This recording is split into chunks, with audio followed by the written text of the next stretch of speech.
दोस्तों, आज की जो वीडियो है वो एक डिलीवरी बॉय पर है कि आज के समय पे डिलीवरी बॉय के साथ में अक्सर ज़्यादातर केस देखने को मिलते हैं ऐसे ही कि एक डिलीवरी बॉय होता है और वो अपनी पार्सल देने जाता है डिलीवरी करने के लिए, और जब जाता है तो एक घर की डोर बेल बजाता है और उस घर से एक लेडीज निकलती है और लेडीज जब वो उसका पार्सल ले लेती है और उसके बाद में फिर उससे कहती है कि अंदर आ जाओ, पानी पी लो, तुम थक गए होगे।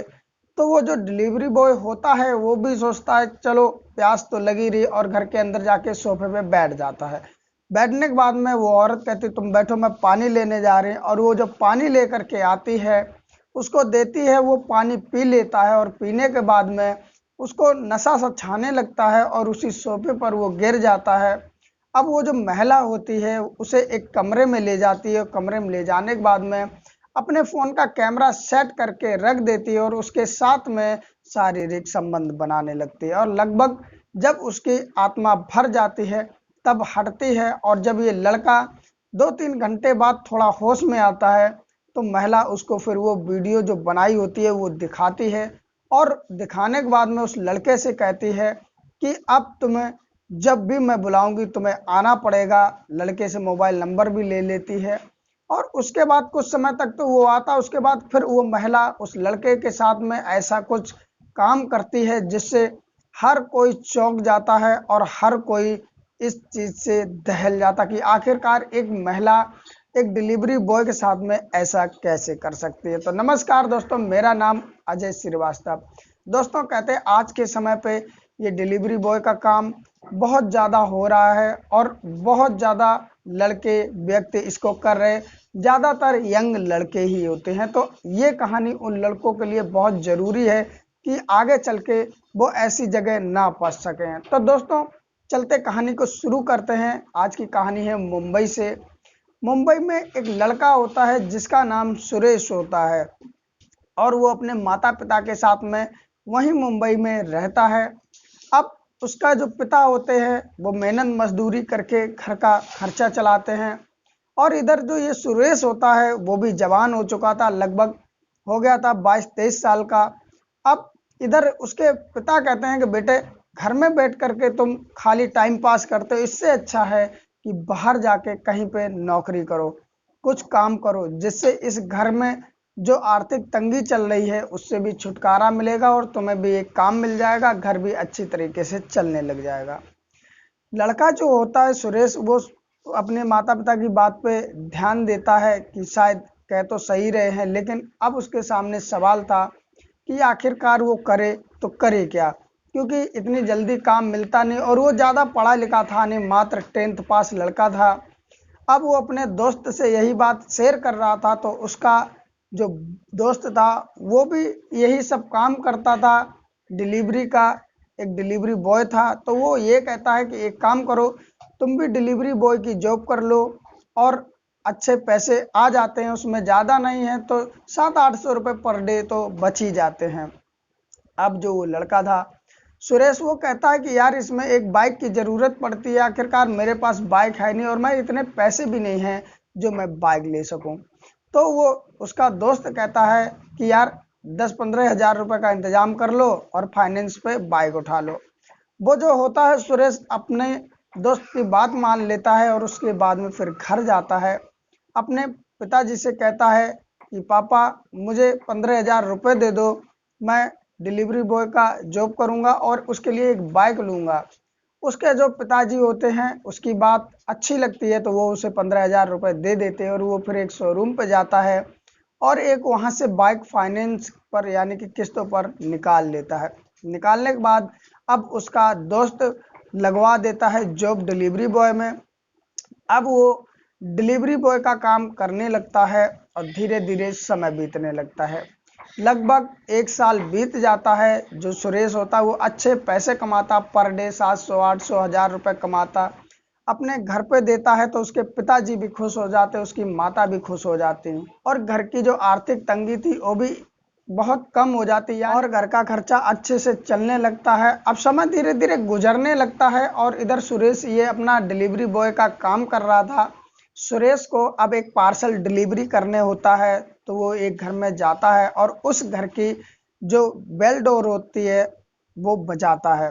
जैसे ही सुरेश बेल डोर बजाता है, उस घर से एक महिला निकलती है, गेट खोलती है और अब सुरेश उसको पार्सल देता है और पार्सल देने के बाद में महिला जो होती है उसकी तरफ देखती है और देखने के बाद में कहती है कि तुम थक गए होगे, 2 मिनट अंदर बैठ जाओ। अब जो सुरेश होता है वो अंदर जाता है और अंदर एक सोफा पड़ा होता है, उस पर बैठ जाता है।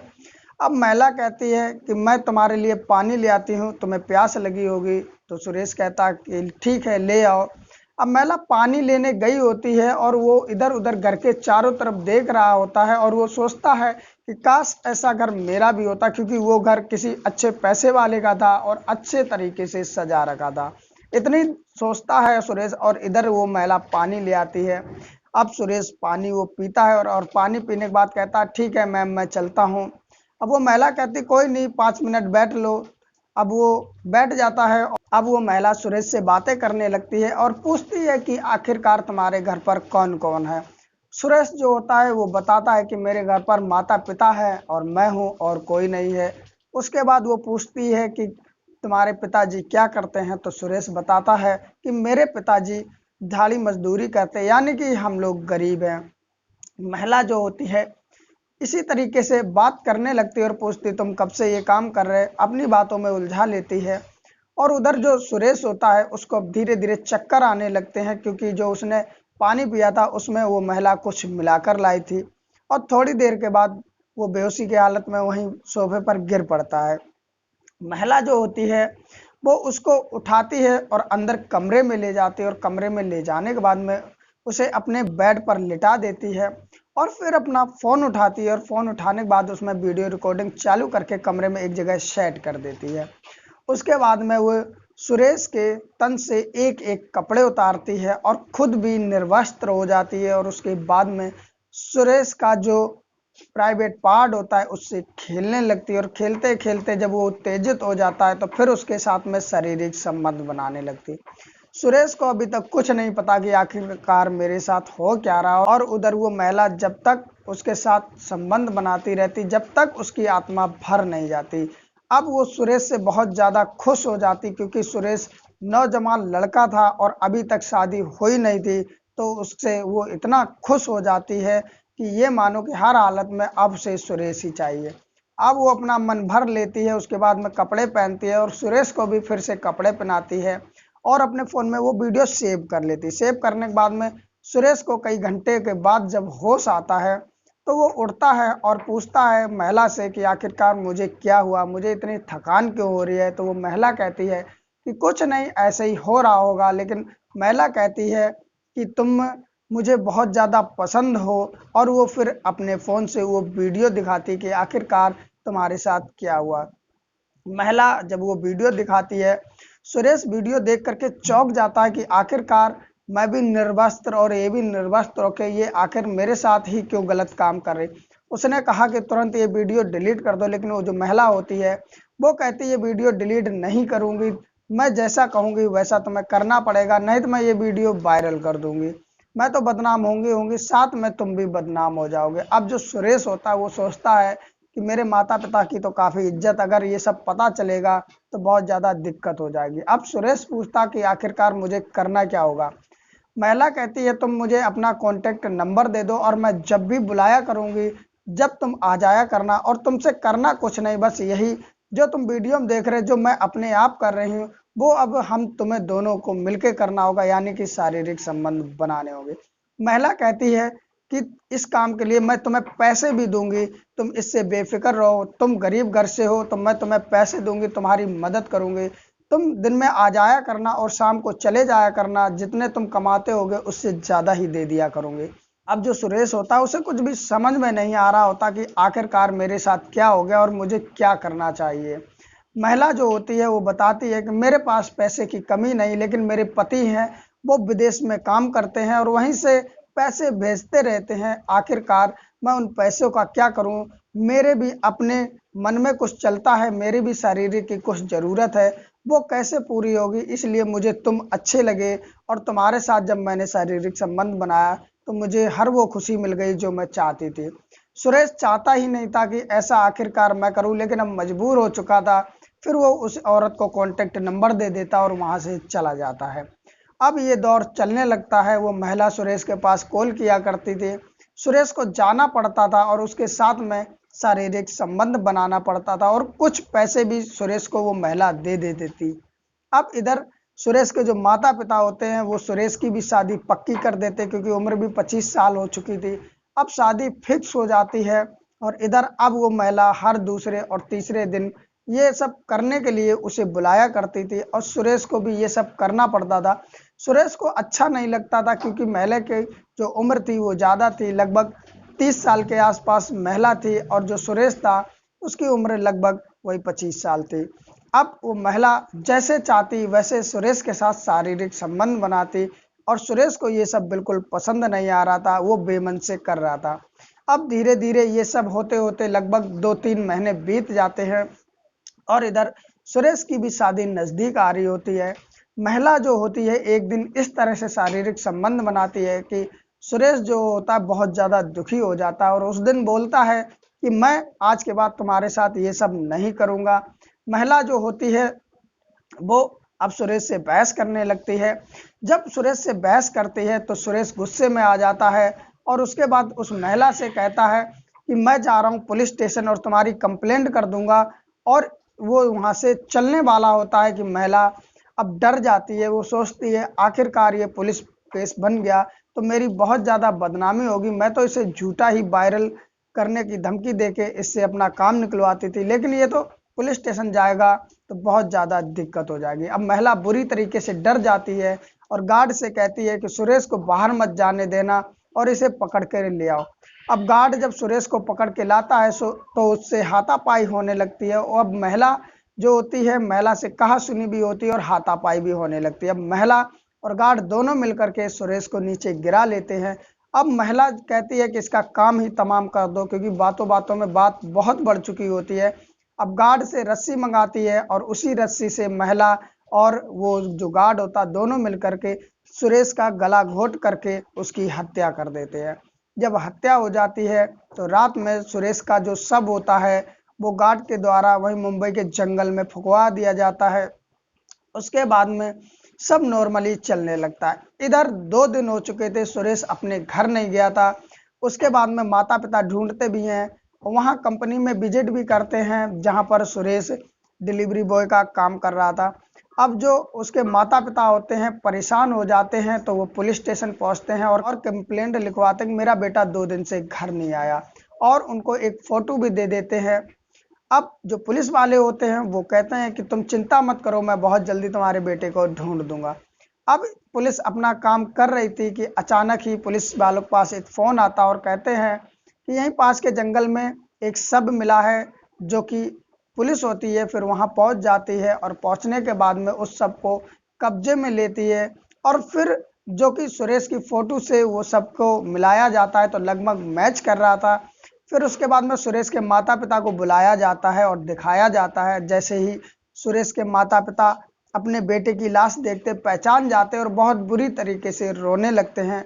अब पुलिस वाले उनको तसल्ली दिलाते हैं, और उसके बाद में पंचनामा भर करके सुरेश को पोस्टमार्टम के लिए सुरेश का जो शव होता उसे भेज दिया जाता। अब आखिरकार चैलेंज इस बात का था पुलिस वालों के सामने कि आखिरकार इसकी हत्या किसने की, क्योंकि ये तो एक डिलीवरी बॉय का काम करता था। अब पुलिस वाले सुरेश का फ़ोन ले लेते हैं और उसकी कॉल डिटेल निकालनी चालू कर देते हैं। अब पुलिस वालों को पता चलता है कि एक नंबर ऐसा है जिससे बहुत ज़्यादा सुरेश की बातचीत हुआ करती थी। अब उसकी जब कॉल डिटेल निकाली जाती है, कॉल रिकॉर्डिंग निकाली जाती है, तो पता चलता है कि एक महिला है जो कि सुरेश को बुलाती थी बार बार घर पर। अब पुलिस वाले उस नंबर की डिटेल निकालते, एड्रेस निकालते और उस घर में पहुंच जाते और उस महिला को अपने हिरासत में ले लेते हैं और लेकर के पुलिस स्टेशन पहुंच जाते हैं। पहुंचने के बाद में उससे पूछा बताई करते हैं, लेकिन वो जो महिला होती है वो साफ साफ इनकार कर देती कि मैं उसे तो जानती नहीं हूँ। उसके बाद में अब पुलिस वालों के पास तो पक्का सबूत था, क्योंकि कॉल डिटेल रिकॉर्डिंग सब थी। अब जब महिला जो होती है जब नहीं कबूलती है तो जो लेडीज़ कांस्टेबल होते हैं वो अपने तरीके से कबुलाते हैं, जब डंडे पड़ते हैं तो वो महिला टूट जाती है और सारा कुछ कबूल देती है। और वो फिर बताती है कि सुरेश जो था मुझे बहुत ज़्यादा पसंद आ गया था। जिस दिन वो पहली बार मेरे यहाँ डिलीवरी देने के लिए आया था, मैं उसे इस तरह से संबंध बनाए, उसकी वीडियो बना ली, जो कि महिला के फ़ोन में आज भी थी। पुलिस वालों को वो भी बरामद हो जाती है और उसके बाद में उसे ब्लैकमेल करके उससे रोज़ संबंध बनाती थी। लेकिन जब वो मुझसे परेशान हो गया तो पुलिस में कंप्लेंट की धमकी देने लगा। इस डर की वजह से हमने और मेरे जो एक गार्ड था उसने हत्या कर दी। अब पुलिस वाले जो होते हैं सारा बयान लेने के बाद में गार्ड को भी अरेस्ट कर लेते। अरेस्ट करने के बाद में उसे अदालत में पेश किया जाता है और उन दोनों को जेल हो जाती है। लेकिन दोस्तों, उनको तो जेल हो गई, लेकिन सोचने वाली बात यह थी कि सुरेश इकलौता अपने माँ बाप की संतान था, क्या उन्हें संतान दोबारा मिल जाएगी? नहीं मिल सकती दोस्तों। तो इस कहानी को लेकर के आप लोगों की क्या राय है? प्लीज़ अपना उत्तर कमेंट बॉक्स में ज़रूर लिखें। कहते हैं कि लड़के ही सिर्फ नियत के खोटे नहीं होते हैं, कुछ महिलाएं और लड़कियां भी नियत की खोटी होती हैं। तो दोस्तों, आज की कहानी में जो भी आपका कमेंट हो ज़रूर लिखें, अपने नाम और पते के साथ में लिखें, जिससे अगली वीडियो में हम आपका नाम ले सकें। और दोस्तों, ये स्पेशल वीडियो उन लोगों के लिए बनाई गई है जो डिलीवरी बॉय का काम करते हैं, जो डिलीवरी देने जाते हैं। अक्सर कई केसों में देखा गया है कि उनके साथ ऐसी ही घटनाएं घट जाती हैं, अजीब और गरीब घटनाएं घट जाती हैं। तो कृपया करके वो काम तो करें, लेकिन कुछ सतर्क होकर काम करें। अगर कोई महिलाएं या लड़कियां अंदर बुलाएं तो अंदर जाएं ही नहीं, बस अपना काम करें, अपनी डिलीवरी दें और वापस आ जाएं। दोस्तों, उम्मीद है कि इस वीडियो से आप लोग ज़रूर कुछ सीखेंगे। और ये वीडियो सुनाने का मकसद किसी की भावनाओं को ठेस पहुंचाना नहीं, आप लोगों को जागरूक करना है। तो दोस्तों, फिर मिलते हैं किसी और वीडियो में। अगर वीडियो अच्छी लगी हो तो लाइक भी कर दें, और जो नए और भाई बहन जो नए हो प्लीज़ चैनल को सब्सक्राइब कर दें, जिससे मेरा भी हौसला बढ़ता रहे। फिर मिलते हैं किसी और वीडियो में, तब तक के लिए बाय बाय।